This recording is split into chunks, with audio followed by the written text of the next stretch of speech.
So J.Y. Aubone, welcome to the podcast. We're happy to have you on the show.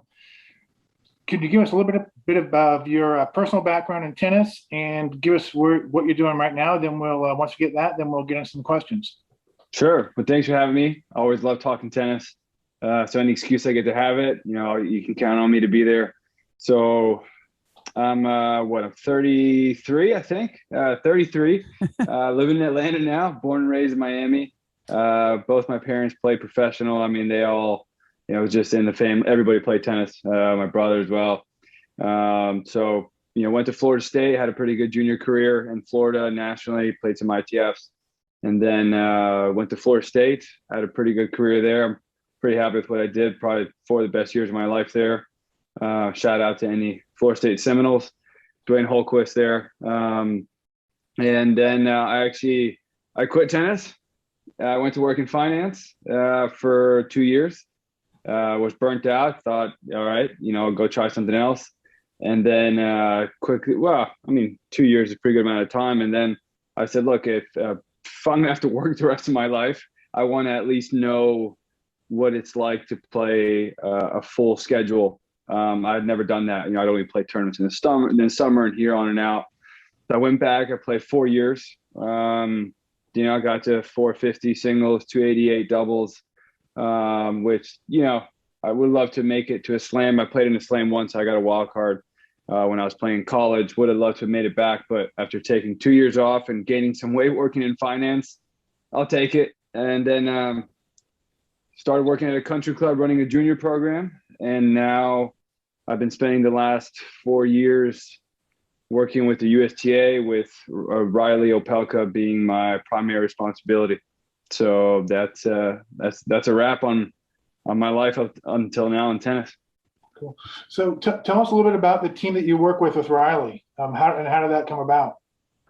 So I got a call. I mean, this was when Brian Boland was still there at the USTA. I got a call from him, and I got a call from Sam Duvall, Riley's agent. And I had already had a relationship with Riley, his dad, and the whole team there when he first turned pro. So I spent a little time with them, and I knew him when he was a junior. Basically, they said, hey, look, Riley's working with Jay Berger at home. They both live pretty close to each other. So they started working at home, but we need a full-time travel coach. Would you be in? And obviously Riley at that time, he was 250, 19 years old. So, we already knew, we know his potential. We know how good as you could be. And then with the opportunity to work with Riley, but then with Jay as well. I've known Jay. I've known Jay so long, I don't even know when I met him. I think it was 10, 12 years old back when he was just a coach at the USTA. And I was a junior trying to come up through the program because I lived in Miami as well. And, I'm just like, how can I not take on this opportunity? 30 weeks, we're playing at least 30 weeks to travel. That's about what it takes to be traveling on the road on tour. And I'm like, I know how good this kid could be. What an experience, especially for me. I didn't really have any full-time experience working with a pro. So what an opportunity for Riley to be my first guy, but then also to have Jay Berger as our guy, leading everything, overseeing, mentoring me, helping me become a better coach and learn, but then also have the support of the USTA and everything there. I'm just like, what more can you ask for? How could I say no?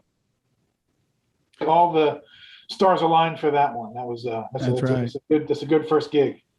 Yeah, it's so funny. Yeah, Brian Boland, he before I even answered it, he's like, talk to your wife and see what you want to do. And he said it pretty directly. He said, look, I'll just put it this way. You are making the biggest mistake of your life if you don't say yes to this. I'll just leave it at that. Okay. Yeah. And I'm giving you the short version, right? Right. And yeah, I told my wife, I'm like, how can I say no? Geez. So here we are. Yeah. Yeah. So let me ask this. I'm looking at your blog, and one of the headlines says UTR is not the problem, people are. So explain what you mean by that. So I like that blog, and I like that you brought it up because I kind of like ruffling people's feathers, but I'm coming out of a good, like I had good intentions with it, which is I think there's been this big focus on UTR, right? And it's a little obsessive. I haven't been a fan of how academies are using it to where they're so strict on grouping their kids based on their UTR rating. It's like I was working with a 12-year-old kid who's so focused on just getting his UTR up so he can get back into a group with his friends because his UTR dropped because he was out for a few months because of a foot injury. And I'm just like, this kid's 11, 12. He should just be focused on having fun, getting better. And at the same time too, but then you talk to a lot of parents. I mean, parents know the UTR of every single player in their local community. Every time I hear, oh yeah, so my child is going to play against this person who's a UTR this, every time the UTR, like, I'm like, I don't care. It's junior tennis, And so, yes, I know UTR has its flaws. It's not a perfect system. I think it's a pretty darn good one though. And they're trying. Can you break it? One of the things that I think is that how UTR may be misapplied is how it has different meanings at different ages. And maybe talk a little bit about when is it something that you shouldn't even think about to when it's like, okay, maybe at some point it needs to be considered. Because like Sure. I say, I think at some ages we worry about something, and it's the most, like you say, it's the biggest waste of time is to think about what your kid's UTR versus what other kids' UTR is when they're both 10 years old. Who cares? Yeah. I mean, I think under the age of 14, 15, there's literally no point in looking at it. I always ask this question jokingly. I'm like, hey, can you tell me Tsitsipas's UTR when he was 12 years old? And everyone's like, I don't know. I'm like, that's the point. No one cares about your UTR when you're 12, right? If you end up having a good career, no one's going to talk about your 12 and 10 and under matches, right? So if you just focus on getting better, and if the results come, then they come, great. But if not, just simply get better and just see where the world takes you. And I think maybe when you're 15, 16, I think it starts to even out a little bit more, right? Because when you're 10, 11, 12, even 13, there's just too many different jumps in how good a player can get. I mean, 1 month can be a lifetime just by simply switching coaches, or they finally start doing fitness, or they finally fix the technique on their forehand, and then everything just goes from there for a month. I mean, so many things can happen that jump a kid to another level when they're young. When you start to get 16, 17, doesn't happen that quickly, that big. There's not too many things like that. And that's when really things start to level out. Kids are starting to get to equal strength, right? You rarely see kids really legitimately being overpowered by a kid who's 6'4" and you're still 5'1", right? So yeah, I think those are the ages where you can look at it to see, are you trending in the right direction? Mm-hmm. But still, like, focus on getting better, not on getting your UTR better. Right. And I think what I like about that blog post, and real quickly, just give out what's your blog's web address? It's just aubonetennis.com. So AUBONE tennis.com. Okay. My last name, tennis.com. And that blog, I just kind of wanted people to look at themselves. It's not the system, because one of the things I put in the blog was I've never seen somebody win so many matches that UTR still held them back from having a successful collegiate or pro career. Yeah. If you win enough matches and you get better enough, everything's going to be just fine, right? UTR cannot prevent you from just reaching a certain level, right? Right. So what prompted you to even write it? I mean, were you having parents? I know you mentioned kids that were trying to get into a group, but when you say UTR is not the problem, I would agree. I don't think UTR is a problem. I don't even necessarily see it as a problem. What made you even view it in that way? Yes, starting to work with kids who were starting to talk about the pressure. Now, they didn't use the word pressure, but the fact that they're being lowered in groups because of their UTR rating, that just crushed me, because there are so many junior players that are good enough to at least practice with a higher level group, Sure. Right? They might not be able to win practice sets, but to be in there for drills, like, they can definitely good enough to hit in there. Yeah. And when you allow a kid to be exposed to higher level tennis, that's also what motivates them and it pushes them, you know. And if you throw a kid who should be in a group they shouldn't be, it's too low of a group, right? It's demotivating. They don't practice the same. It's not the same energy. And especially when it's not their friends, you know, and they lost a group of their friends just because of a rating. And it's not like they're 17, 18 years old and they're being told, you got to get your rating up. Right. And so seeing that, and then, you know, then just seeing, and then the way some people were starting to schedule tournaments. And then I started just kind of ask questions about how academy is structured. I spoke with a psychologist who's a good friend of mine. And he's like, you wouldn't believe the amount of like people that are coming to me with the pressure of winning matches at 13, 14 years old. And I'm just like, I don't remember it being this way when I was growing up. Yeah, I agree. You know, it's like I think each day, because like every day UTR changes. So from each tournament, your UTR is going to go up or down depending on how you did on that tournament. So as opposed to just getting, you know, I didn't get points this weekend. Well, oh no, now I didn't get points, but also my UTR is going to go down, and now, you know, now I'm not as good as I was last week. And it's something that's just it's too constant a reminder of what's you know, like you say, progress is going to be a roller coaster. You're going to have ups and downs. But when those downs come, they feel like they're even more pronounced than they really should be. Right. And then, I had one moment where, and this is why I also think it's not totally the parents' fault. I put this really on the coaches because parents don't know tennis, right? They come to us for help with their kids, right? It's not just how to play tennis. It's helping them structure tournaments. Where do they go? Where do they schedule, right? So I had a parent and they like, I know their parent wants everything in the world for their kid, right? And they asked me legitimately if they should sign the kid up for a tournament because the list of the tournaments didn't have enough UTR players ranked the same level or higher. So his UTR couldn't get up. And I'm like, this kid hasn't won a tournament in 2 years. Who cares who's in it? You got to win a tournament first before you even remember or before you start paying attention to who's on the list, you know? But and they didn't mean it like they weren't trying to put pressure on the kid at all. Sure. They really have great intentions, but that's where coaches should be educating parents, right? To make the conversations parents have with their kids more productive, better, takes pressure off the kids. And then I think it's just a chain reaction. And I don't think coaches are doing a good enough job of taking the time to help parents through this process. Yeah. So that's why I wrote the blog. I wrote the blog. What I like best about the blog was that, you know, whenever a coach talks, they always talk about kids and the parents, don't worry about UTR.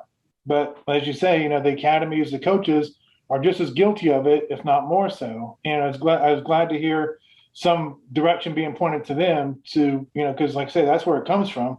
And, you know, everybody needs to take a step back and think about that, I think. So, you know, but what do you suggest Academy would do? Let's say they have, you know, kids coming in for the first time, they haven't seen him play. He shows up for the first day. You know, what should they do to make sure he's in the right group?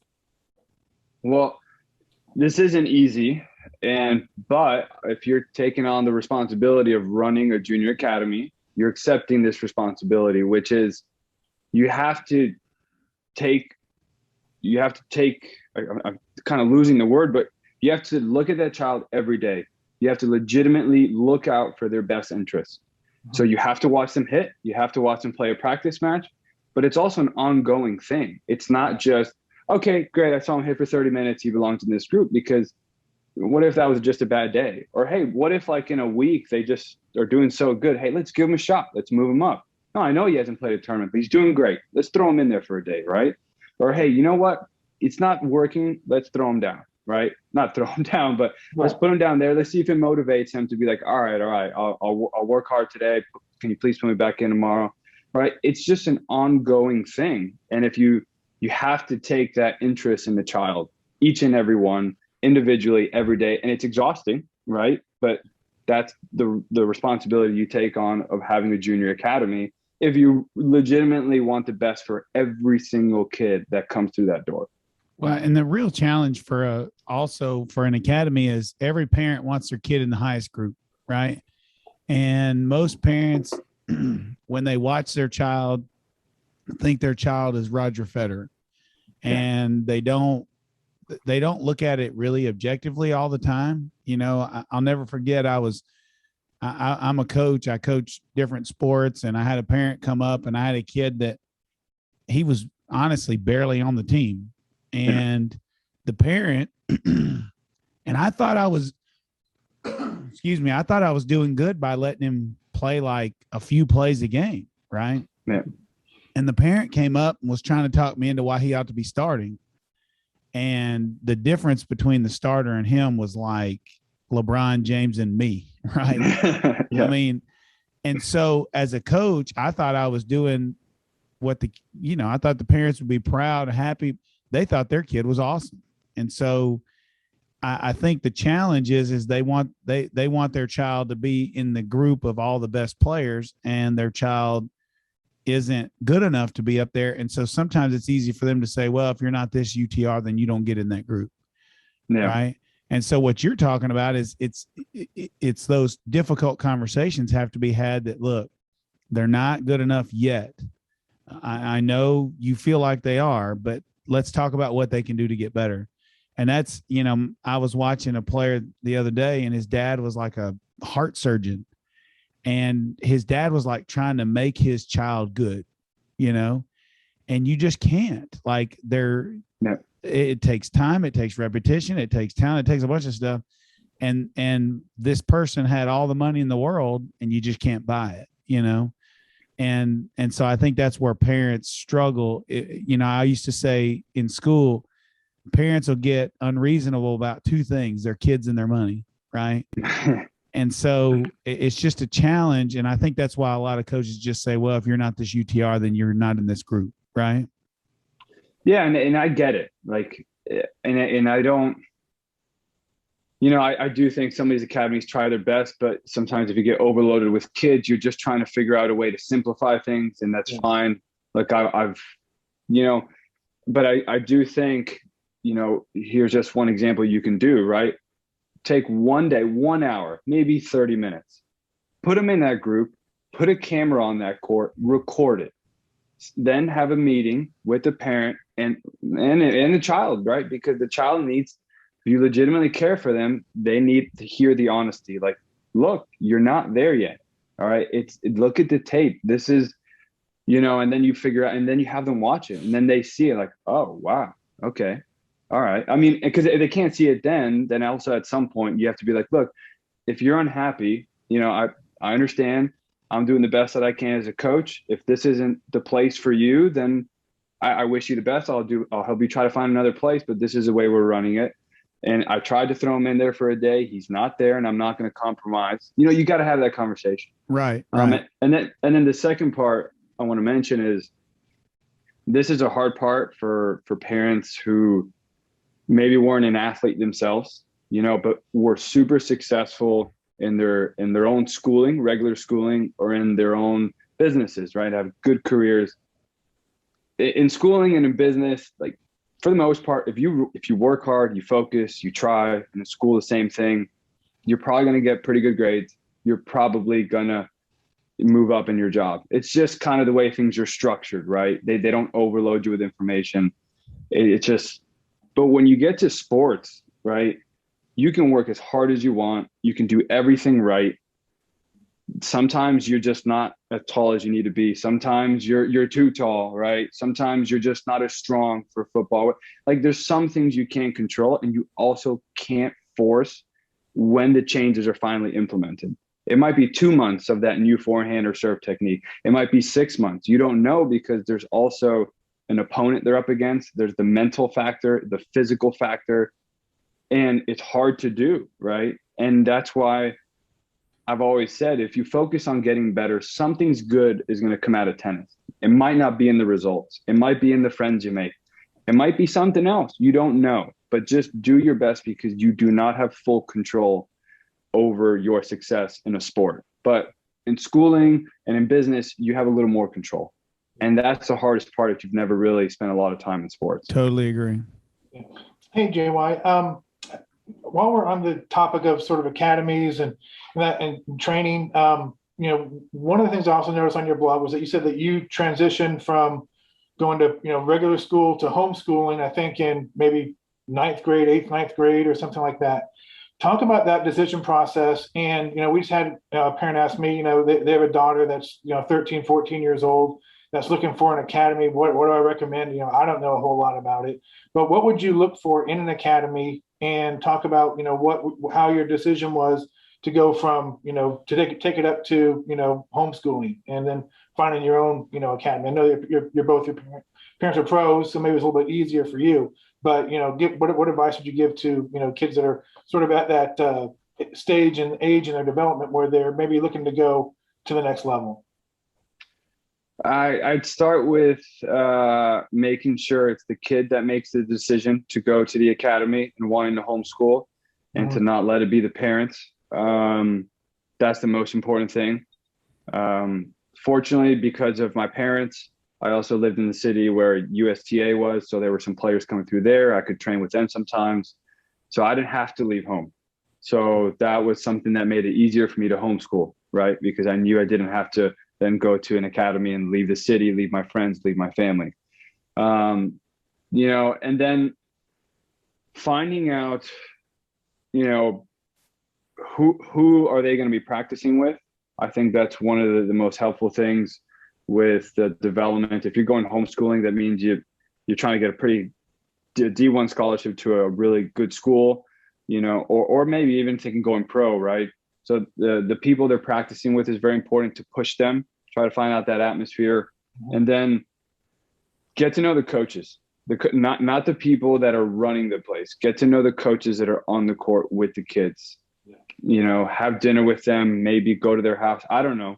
Just do anything that makes you feel like, okay, this coach legitimately cares. He's going to care for my son or my daughter, and they're going to look out for them, and they're going to be honest with me. If my son or daughter is not doing great, they're going to give me a call and be like, hey, we're kind of struggling here. Some academies, to not have their numbers go lower, right, will tell every parent, no, they're doing great. They're doing great. Oh, they're working hard. And 4 years later, they still haven't won a single match, even though they're playing 5 days a week and trying to, so it's like, you need a coach that's going to be honest and that's communicating with you. Maybe not every day, maybe it's just a text once a week, but I mean, geez, you're sending your child away. You want to know they're being taken care of. I think you're right. I think progress reports are critical. Like say if you are being sent away, you're not going to see that your child, and so you want to know what they're improving on, what they're, how the development is going, how is their behavior, et cetera. If you're not getting that, then that's a lack of communication. That's you don't know what you're getting. And I do want to add one final point, which is to not be married to the idea of I'm homeschooling until I go to college. Great, I'm doing 4 years. Like, if it's not working out, like in 6 months, like don't just say we're doing this no matter what. Maybe give it a full semester, give it a year, but maybe your child actually doesn't like tennis enough to be so all in. Because if you ask any kid, every kid wants to win the US Open or Wimbledon. No one's going to want to say, nah, I'm fine losing second round of a level 5, right? Every kid wants to win.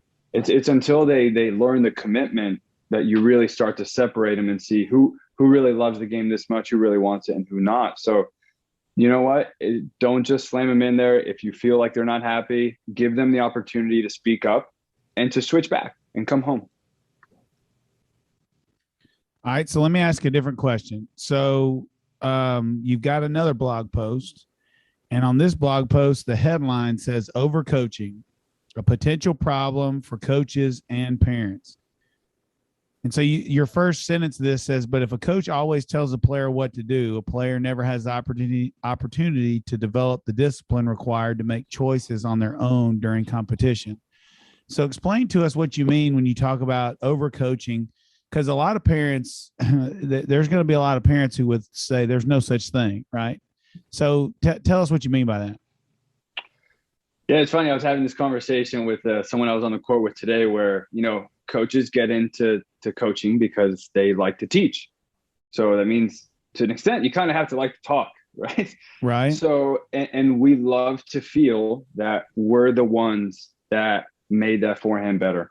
We're the ones that, see, I told you, you do that. Like, I'm the one that told him that, So, but a lot of times if a player actually, if a player can figure something out on their own, the more it's going to stick with them. And especially if we reinforce it right away. Yes, do it again. I don't care what you thought of.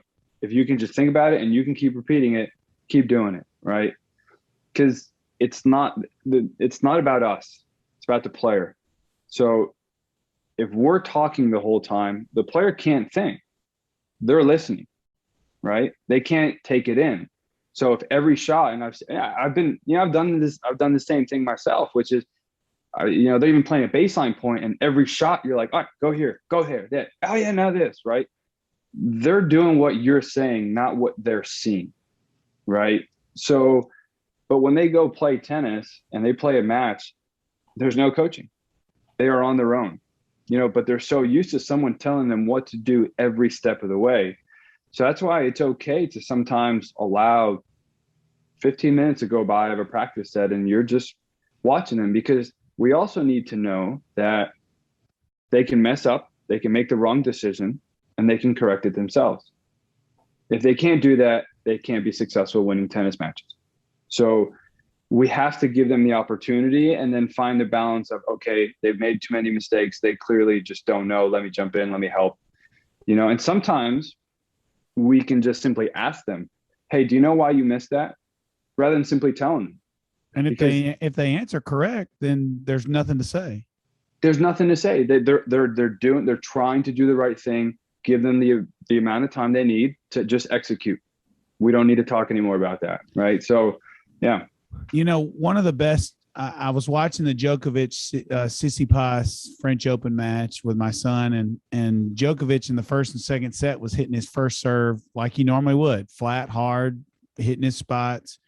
And Tsitsipas was having zero trouble, right? Third set, he comes out there, and on the ad side, he's hitting a ridiculous kick serve with it on the first serve. And I don't mean like just a regular kick serve. Like, it's so ridiculous that when he lands, he looks ridiculous landing. But it was throwing the ball so high out of Tsitsipas's strike zone, he wasn't able to go on offense, right? And so I talked to my son. I'm like, how often would you think about hitting just a crazy spin second serve for your first serve because they were struggling to keep the ball in the strike zone? And he's like, I'd have never done that. And I'm like, that's why he's so good. That's why all of them are so good. They find what works.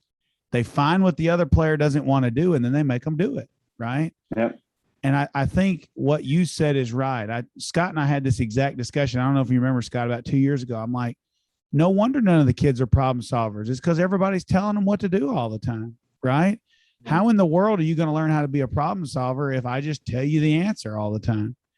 They, like you said, my child's current coach says all the time, once they get the technique, they need to play a ton of sets against a ton of people so they can figure out how to beat them, right?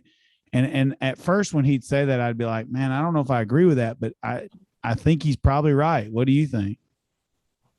Yeah, and I'm going to give a little sneak peek. One of the blogs I've been working on is actually based on the idea of why you should let a child fail, right? Let them learn, right? Let them make the mistake. Also, let them feel angry, right? Because that anger is, I've always loved what do they do with that anger? Right? Do they just get more mad to where they can't think, and then they actually play worse, and worse? Which is a lot of juniors, right? We all go through that, right? I did it. I was the same way, Or do they use that anger, which is what the good players do? They use that anger to really focus on, like, why am I losing? Why did I do that? Don't do it again. And then they don't do it again at some point, right? They change. They use that anger in good ways.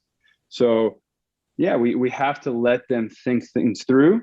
We have to let them understand what they're feeling, and then, all right, what do you do from here? Right. So, but it's real uncomfortable for a parent who's paying. They want to see, they want to see the coach working hard. In teaching, I work in the education business. One thing I talk to the teachers a lot about is, at the end of the day, the kids should be worn out, and you should not be. If you're the one worn out and the kids are sprinting out the building, fired up, then you did all the work that day. And I always say the person who's doing is the one that's learning, right? So it's similar to what you're talking about. Scott, what you got? Well, I was just gonna, well, just on a tangent a little bit, we talk about coaching in the professional game. I think that Tsitsipas actually just posted something about how he was in favor of that. And, with you being on the tour with Riley, what do you think? I know I think I can guess your answer, but tell us your answer. I'll just say I was unhappy with him saying that because I don't think he understood how big of an effect that just a top player like that saying it, at least from my perspective, because one of the biggest reasons why I think kids should try to play tennis, right, is that it helps them grow up. It helps them learn to deal with their emotions. It helps them learn how to think. It helps them learn how to behave, right? You get code violations, you throw your racket, right? You can get thrown out of a match if you really don't behave well, right? There's consequences right there in front of everybody and even in front of your friends. It can be brutal, right, to go through that as a kid sometimes, right? Some kids feel so much stress, they have to see psychologists or I prefer to use the term mental coach. So that's why tennis is great, because like I said, even if you, like, for example, I homeschooled. I remember there was 1 year because my parents couldn't afford it, but they knew I still needed to play ITFs. They sent me to South America for 5 to 6 weeks by myself. Now there was a coach that was going to look after me, but he wasn't in charge of me. He was just going to make sure nothing happened to me. And my results were awful, just awful, and even after the second match, I was crying so bad. I just couldn't take it. I was in I spoke the language, but by myself, and staying in a room by myself. And one of the coaches just convinced me. He's like, just stay. I have like 3-4 more weeks by myself in South America. But I learned to be disciplined. I learned to take care of myself. I learned to show up on time with no one telling me to. I learned to figure out how to find a laundromat and do my own laundry. I learned to find the computers just so I can, because there was no Wi-Fi back then. You had to go to a computer coffee shop, right? Pay to use one of the computers. Like I learned how to be an adult at 16, 17 years old, right? So even though it didn't help my tennis in the moment, like I remember when I got to college, it was so easy for me to do my homework when I needed to do before spending a night out at a bar, right? Like it's just, guys, just give me 45 minutes. I'll see you in a sec, right? So that's where I think, just allowing kids to go through this on their own and then help them deal with it, that's what's going to serve them the biggest purpose of life after. And if you add in coaching, you are taking away what is so good about tennis. And I wasn't happy. I don't think he understands, he's never been a coach. It's not his fault. So he only sees the pro game, but he doesn't see. I wonder how many parents are going to start coaching now just because they feel that, hey, I should be coaching. I'm tired of this. You know what? If I get caught, so what? We all know I should be doing it. Let me ask you this: in the pro game, and I didn't think about that in the junior game, but in the pro game, what do you think if they made coaching legal, what does that even look like? I mean, I was thinking about that the other day. Like, so the player wins the point or they lose the point, and they're walking around picking the balls. Does that mean the coach like standing up, yelling at them what to do the next point? I mean, and now they're telling them what to do, so the other guy's hearing it because it's not like they're right there in their ear. So what's that even look like? I mean, they probably do it something like what the WTA does, where you get, I don't know how many coaching timeouts you get. But they probably look something like that. Have the changeovers, that kind of thing. Yeah. But see, the article I saw was like they wanted coaching between every point. Yeah. So would it be like college tennis with the coach there on the sideline, sitting like Davis Cup almost? But see, the challenge of college tennis is they have to coach 6 guys or 6 girls, right? So their time gets divided. Yeah. But if I'm here with one player, so does that mean I'm in the box and after every point I'm yelling what to do next? Hey, slice it out wide. Like I don't know what that looks like. Well, you can probably the player box usually is pretty close to the court.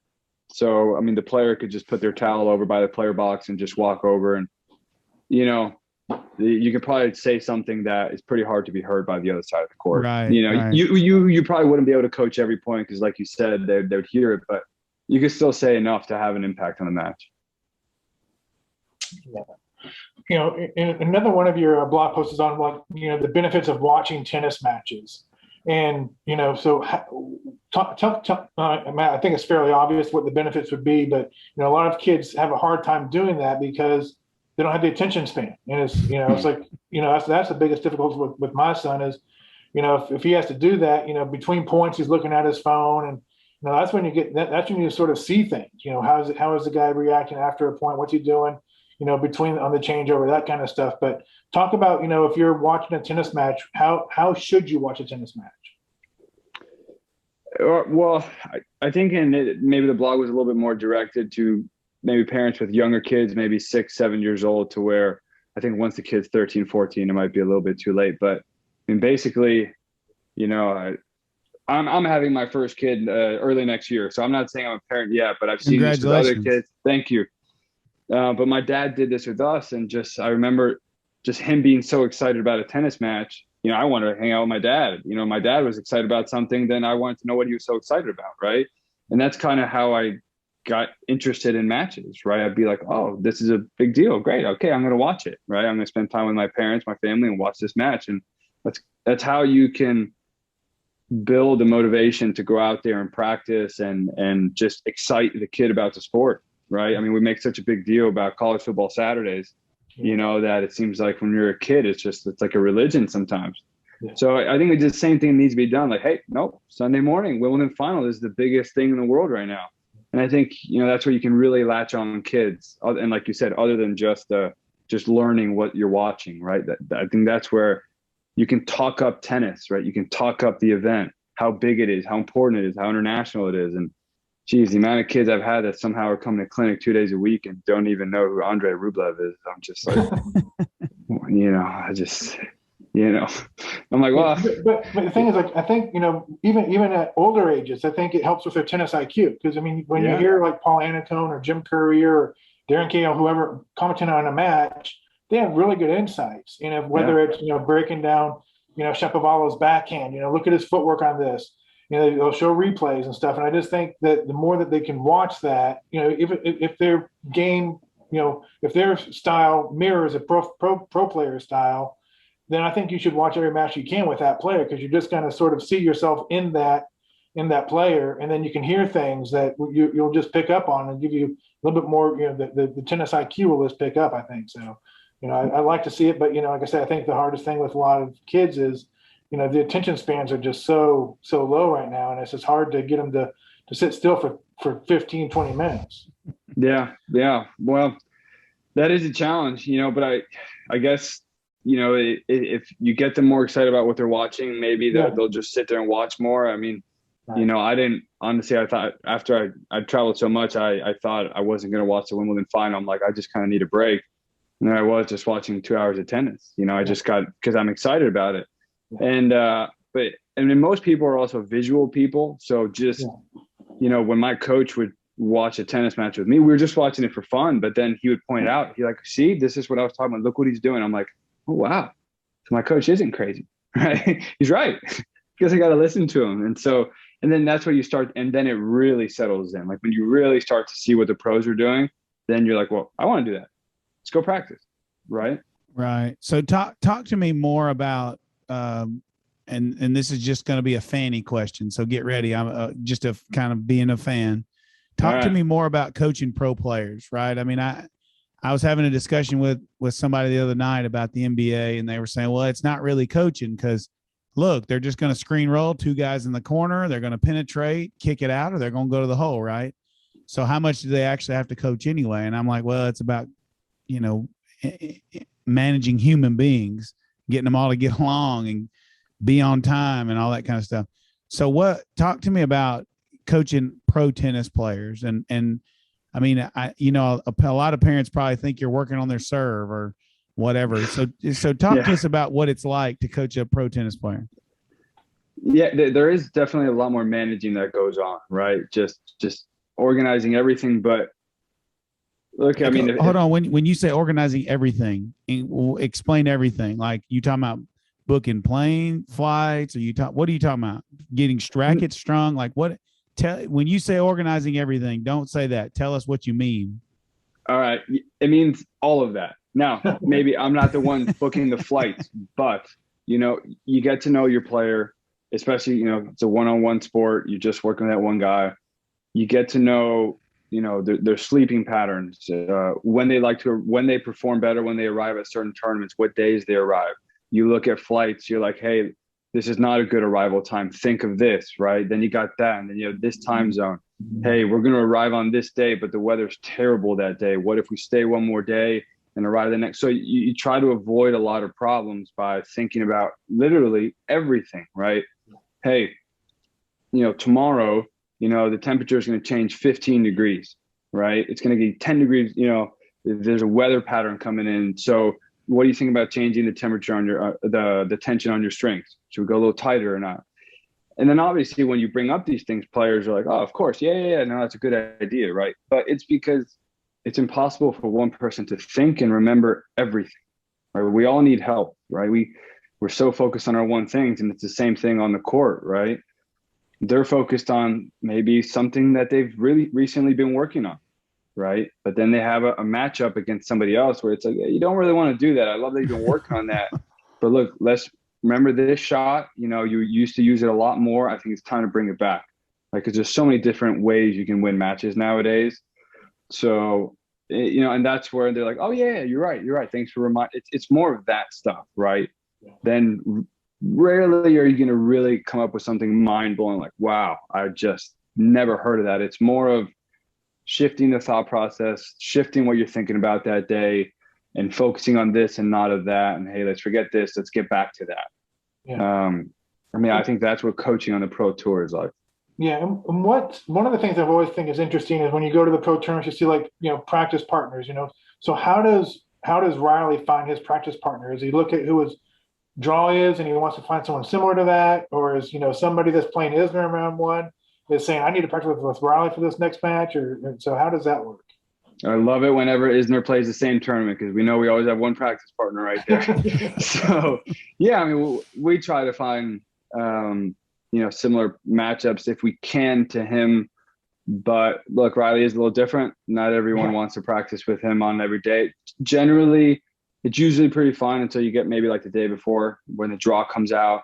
Before that, I think Riley's gotten so good off the baseline, and his return game's improved so much that, everyone's fine practicing with him, especially when you think about it. I feel like everybody serves well now. Like, rarely does everyone not have a good first serve, right? And some are just on a little more than others, but everyone's got a big serve. So it's like, it's not that different to practice with him than other players. But yeah, when it comes down to matchup days, we'll kind of just take whatever we can get, because we know, hey, I need some more rallies. I play tomorrow first up, and I play a grinder, right? I don't play a guy who's 7 feet tall hitting aces. I'd like to hit some more balls. Totally understand, right? And so what's one thing that you've maybe changed your mind about in coaching that you've learned from Riley? So maybe, something that you thought before was the way things should be, but then working with him, being so tall, maybe it's made you think about something differently. It's not so much on the tennis side of things. I think it's more on the personality side of things. And, I was always more of myself, just always the belief of there's one way to practice, there's one way to get ready, and this is how you do it. And this is how you want to be successful. This is how you do it. And one thing I've learned with Riley is it doesn't always have to be that way. I mean, these guys have played so much tennis in their lives, right? Practicing 45 minutes the day before match instead of an hour and a half isn't that big a deal to them, right? Even if it's 20 minutes, just rolling the ball down the center with your coach, like, they know how to play points. The most important thing for these guys is to be fresh, happy, motivated, right? And you can and depending on how things are going, you might change things up. And so I'll just give a quick example. Riley, he does such a good job of taking care of his body, right? And it's been pretty tough traveling in the bubbles, for the last year. Basically don't have a life outside of tennis. And he lost early in Madrid, and we had a long time until the Rome Masters the next week. And Riley's physio works with Fritz as well. And Riley says, let's go tomorrow to Rome, right after the first round match. I'm like, okay, we can do that, but there's no one there to practice with. You don't have your physio taking care of your body. And I think every gym is shut down in Rome. So what do you want to do? He's like, I don't care. I want to go see Rome. And we found a setup. We found a great hotel that has a tennis court at the hotel, and it's in good condition. He's like, I'll practice with you. Fortunately, since I used to play, like I can still hit. Yeah. And he's like, and honestly, I just want to, I just want to be out of a bubble. I just want to be happy. I want to see Rome. We'll do it safely. We're not going to go into bars and stuff, but I just want to walk around, get some gelato, get some good pizza, and just feel like I'll get my practice in first thing in the morning, however long you want to go.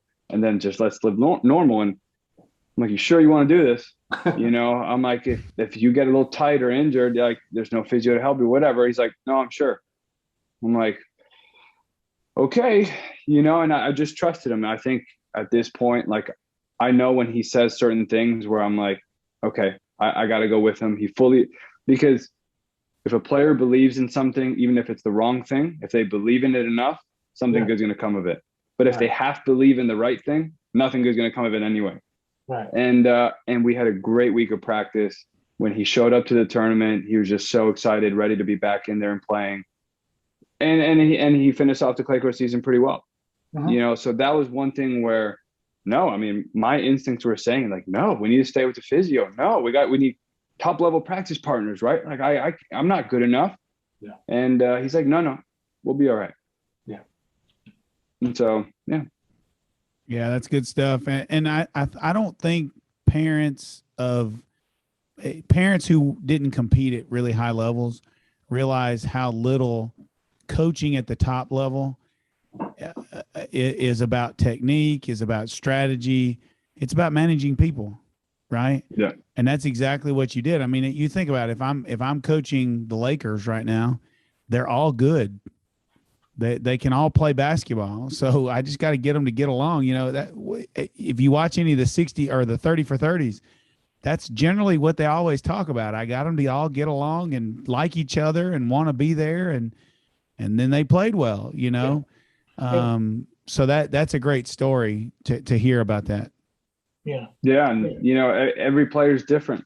You might be trying to work towards you might be playing the same sport, but to get to the same place of happiness, motivation, you might have to do such drastically different things to get the same exact end result on the court. Yeah. And it's just being willing to do different things for different people. Well, and the best thing you did was you listened, right? You didn't tell him this is what we're doing. You were willing to listen to him, and it worked out, Yeah. And so let me ask you this, you say you work also, when you're back in the States, you work with, some players and, some academy or something in Atlanta. But what do you think is the biggest waste of time on the tennis court? If you have 2 hours for a practice, guaranteed probably 15, 20 minutes of that practice time is wasted somehow. What do you think is the biggest waste of time on a tennis court? Geez. I'm going to go with nothing is a waste of time if you do it with good intentions. Mm-hmm. So, for example, mini tennis, right? Yeah. You can do mini tennis wrong way. You can do it the right way, right? You can work on continental grip. Like if you're just paying attention and trying to get something out of it, it's going to be useful, right? I don't like to hit down the center too much, but if you're working on new technique and you have unbelievable footwork and you're just trying to find your space, then it's useful, right? Everything is useful if you're doing it the right way. I think the difference that happens with juniors is the mindless hitting, right? You can play points in a mindless way, right? You can hit serves to targets without even thinking, right? Yeah. So everything can be useful and everything can be a waste of time as well. So it's just how are they doing it? Intention. I think that's probably the best answer I could have expected, because I think, when you say that, you watch it and you watch the kids, they're doing the mini tennis and it looks so mindless. There's not moving their feet. They're just standing and reaching. But that's on the coaches to get the kids to, hey, don't wait. This isn't a waste of time. We're not out here to waste 10 minutes doing mini tennis if you're not going to do it the right way. If you do it the right way, then it's beneficial. But what I see is most coaches or whatever, they're doing something on their phone. They're saying, hey, go get warmed up for 10 minutes, then we'll start. And it's just a waste of time. But to your point, if you're on it, you're not going to let that be a waste of time. Yeah. So all about intention, being intentional about it. So tell me and I think probably this question and one other one will kind of wrap up. Tell me something you believe to be true and I did. Where do we get this question from, Scott? Was this from? Adam Blitcher, I think. Yeah, Adam Blitcher asked this. This is one I ask this question all the time, even when I'm interviewing people. Tell me something you believe to be true that others think is just totally crazy. Oh, you know, it's so hard for me to answer that question because honestly, I'm a big believer in reading. I'm a big believer in learning. Everything I've learned has come from somebody else. I've never come up with anything on my own. I mean, I might give it my own flavor, but anything I believe I learned from somewhere. So I don't know. I don't think anything I've heard of, I've never had anyone say like, wow, that's just totally crazy, So I don't know if I'm the first one to say that, but I think, no, I don't know. I'd say, yeah.